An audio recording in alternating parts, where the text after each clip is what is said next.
Voilà donc, mesdames, messieurs, voici la vidéo donc, numéro 2 du chapitre 3.1 transformation chimique. Donc ici nous abordons plus spécifiquement les équations chimiques.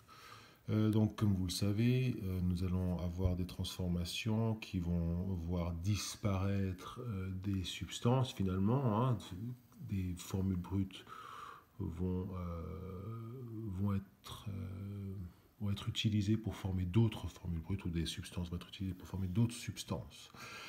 Il faut bien comprendre que dans les équations chimiques, les identités des substances sont données, vous n'avez pas le droit de les modifier, d'accord ? Donc, pour respecter ce qu'on va dire la conservation de masse, il faudra que nous agissions sur les coefficients stoichiométriques. Je vous les annonce d'ici peu.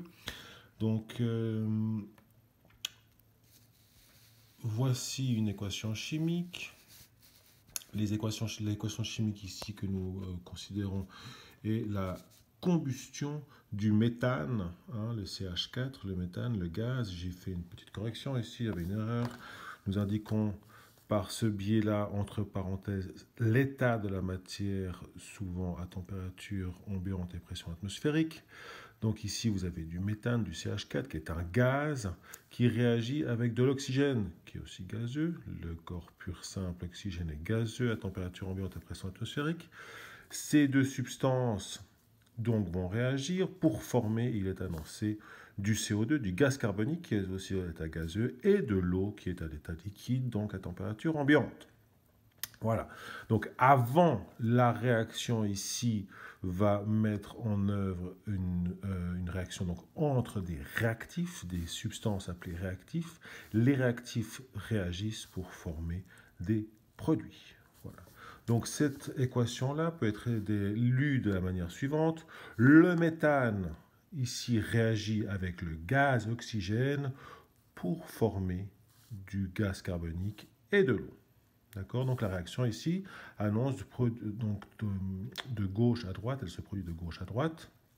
Il faut aussi imaginer que ce système-là, temporellement, précède celui-là. Donc avant il y a ça, après il y aura ça. Donc maintenant vous allez voir, certains d'entre vous l'ont certainement déjà bien vu, il y a un souci dans cette équation. Nous voyons un carbone avant, nous voyons un carbone après. Par contre, nous voyons 4 hydrogènes accrochés au CH4 avant et seulement 2 hydrogènes accrochés à l'eau après. Et la loi de la conservation de la masse doit naturellement être préservée ou respectée. Rien ne se perd, rien ne se crée, tout se transforme. Dans l'aspect temporel, vous comprenez bien que si ce système-là et ce système-là contiennent les mêmes substance, alors il faut faire une petite correction dans cette équation ici.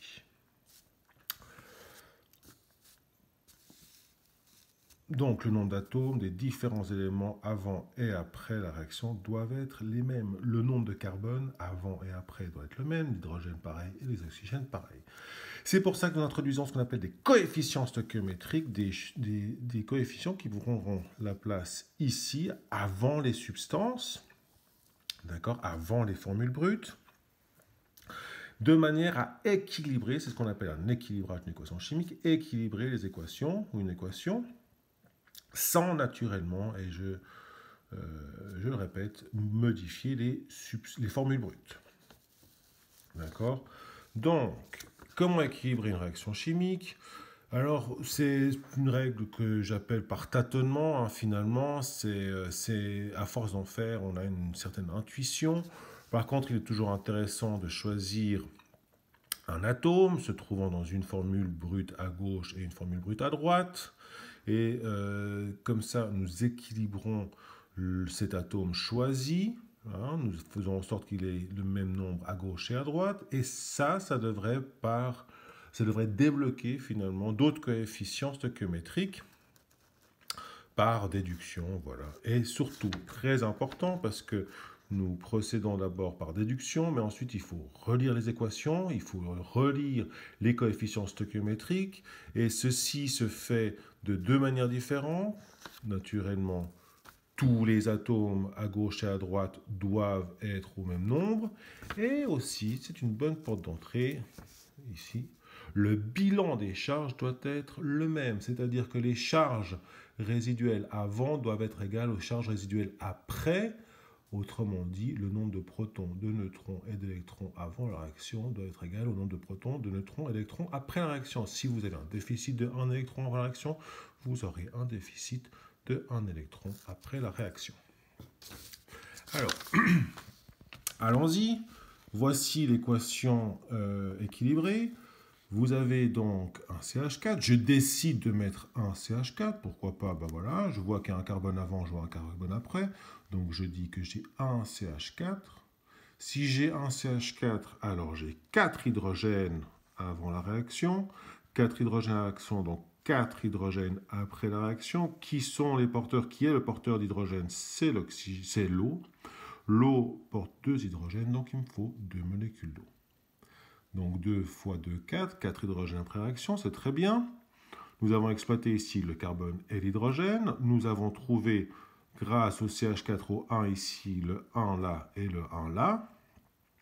Donc nous pouvons utiliser maintenant l'entrée des oxygènes après la réaction. 2 oxygènes ici, 2 fois 1, 2 pour l'eau. Donc il y a 4 oxygènes après la réaction. Donc il nous faut 4 oxygènes avant la réaction. Donc nous avons besoin de 2 corps purs simples O2. On le lit ainsi, donc si nous avons une seule molécule de méthane, alors nous avons besoin de 2 molécules de O2. Et en réagissant, vont produire une molécule de CO2 et 2 molécules d'eau. Voici le dessin qui illustre simplement cette équation. Donc un CH4 tétraédrique qui réagit avec les deux O2. Ici, ça vous forme le gaz carbonique et 2 molécules d'eau. On comprend bien donc que ces coefficients stoichiométriques, sont relatifs à l'équation, non pas relatifs, on va dire, à un nombre de moles ou quoi que ce soit. C'est relatif à un rapport de production ou de consommation par rapport aux autres. Alors,